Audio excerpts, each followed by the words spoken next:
Hey everybody, Jeppy here, and I recently thought to myself, why do I love Valorant's lore so much? What about Valorant's story makes me so interested in it to where if I didn't even play the game, I'd still stay up to date on the lore? So I sat down to write this script with the intention of trying to figure out what strategies is Riot Games using to keep not only me, but an entire community hooked on the story they're telling. And I actually found a few key things they're consistently doing that is obviously working really well. Things like character development with the agents, the cinematics designed around telling a story, and the constant updates fueling Valorant's plot. This is going to be a great video, guys, and I'm so excited to get this out for you all. Also, guys, I have something really cool you gamers are going to love. I've talked about Opera GX on the channel before, like how you can limit CPU and RAM usage for lag, and how Discord and Twitch are automatically integrated into the web browser. But there is so much more than that. Opera GX is a web browser designed for gaming, but it also is great for social media with messengers for your favorite social media apps featured on the toolbar. And of course, off to the side, we have GX Player, which hosts all your favorite music software. If you want to personalize your browser, Opera has animated wallpapers you can choose from. And then if you want to figure out how to add animated wallpapers, all you got to do is click up here, get more wallpapers. Of course, we all love PewDiePie, so let's get PewDiePie, add to Opera. But if you're worried about switching browsers, don't worry. You can easily transfer over all your Google Chrome extensions, bookmarks, browser history to Opera using the quick import tool and the Google Chrome extension add-on integrated in the browser. And of course, with the Chrome extension store, you could search up anything you want of a Google Chrome extension. I'm gonna look up TubeBuddy because I love TubeBuddy. And there we go. And then click add to Opera to add it as an extension. Here are some more amazing features I love about Opera GX, why it's actually my default browser. There is a hot tab killer that identifies which tabs are overloading your PC. GX Cleaner removes old junk files and cache you don't need anymore, boosting performance. The video pop-out feature is a cool way to watch your favorite content off to the side while working, gaming, or whatever really. There is a free VPN and ad blocker integrated into Opera, so privacy and getting annoyed with ads is something you don't have to worry about anymore. Also, I love the adaptive background music that ramps up in intensity the more active you are browsing. So guys, go ahead and download Opera GX using my link in the description below. It is better than really any other browser in every way, and being able to transfer over all your data is truly amazing. If you do download Opera GX, comment down below #InstalledGX and I'll do something for you. I'll give you a cookie and heart your comment. Thank you, Opera GX, for sponsoring today's video. I am curious though, before we get into it, what is your favorite part about Valorant's story? What's the thing that immediately got you hooked and wanting to learn more? Let me know.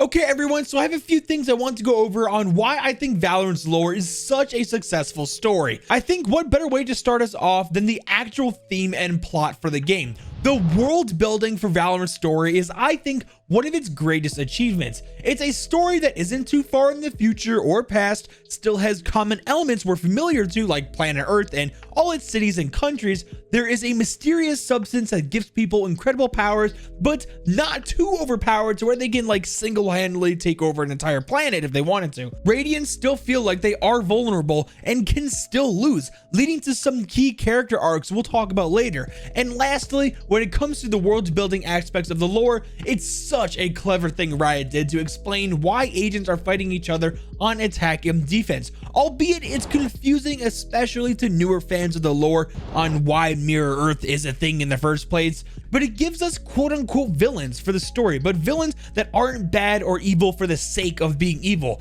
They have a motive that makes you end up feeling bad for them given their circumstances on Mirror Earth and Radiant Night. You feel for the enemies, but are also rooting for the Valorant Protocol on Earth 1 because those are the agents you become more attached to via gameplay, voice lines, cinematics, and so on. Okay, now that we got the world building out of the way, let's talk about some of the other things that helps bring the story and characters to life in such a way to make us interested about what's happening to them or what's going on in their minds. And the best way those are portrayed are with the voice acting. The combination of quality S-tier voice actors and actresses, along with the voice lines created by the story department at Riot, really give these agents personalities. The emotions portrayed through the actors, whether it's witty, serious, anger, arrogance, sadness makes us start to connect with the agents on a personal level and getting us emotionally invested in them.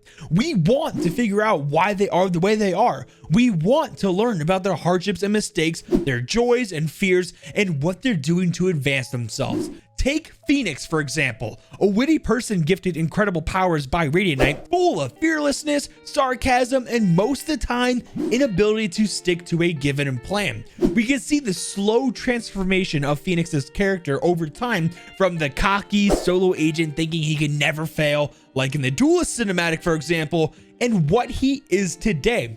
One of the best ways to build a character arc for really anything out there is to have them fail at some point. Failure is something no one wants to have happen to them, but it's up to the person, or in our case, Phoenix, to learn from their failures. It takes some time for him, but after the Venice incident, which was ultimately his fault for not stopping the enemy Jett, we see some more situations where, due to his lack of team play and overconfidence, he fails. In Retake, he almost gets killed by Jett, and even in the Die For You music video, he rushes out past Brimstone and Sage when he should have formulated a plan with his team.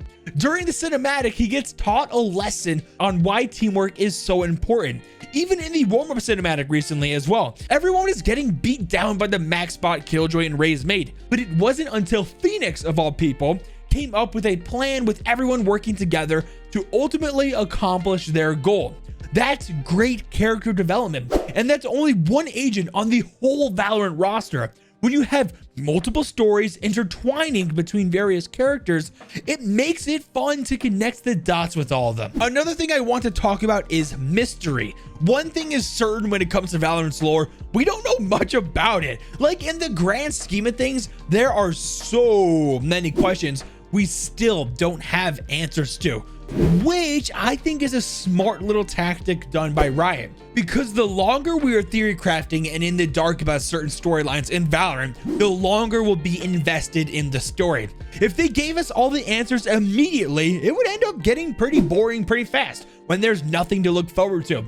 Why is Mirror Earth there? Will they ever find a solution to their Radiant Knight shortage? Will the Radiant Wars ever happen? When will we make contact and travel to Mirror Earth? Will Omen ever really know what happened to him? And can he ever go back to his previous form? Why was Radiant Knight here long before the first Slay? Who is blackmailing the Valorant protocol? And will the secret get out about the organization? Will Chamber cause another disaster? I could go on and on and on about all the different storylines still in development that we just don't know about. The anticipation and theory crafting about what's coming next definitely keeps me involved in the story, and I know it does for you guys too. I also wanted to quickly talk about why the cinematics of Valorant add so much to the interest in the lore. They aren't just thrown together little things where we just see agents go off being badass and completing missions. They are specifically designed to advance Valorant's plot. Each cinematic that's come out so far, in one way or another, told a story. None of them were just cool for the sake of showing off the agents doing something amazing.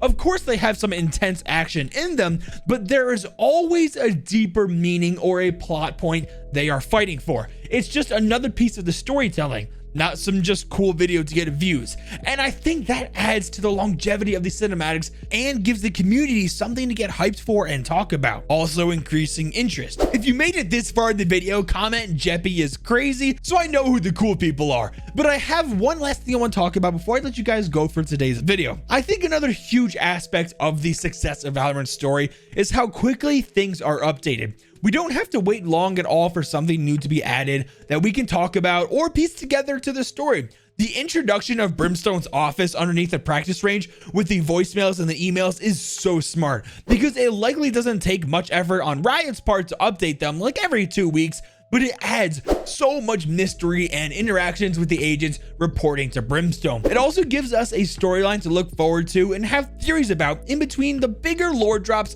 like cinematics, new agents coming out, or new maps. So thank you, Riot, if you're watching, for frequently updating the story of Valorant and giving us a great game. If you guys enjoyed the video, make sure to leave a like and subscribe with notifications if you do. Now, with all that being said, Jeppy out!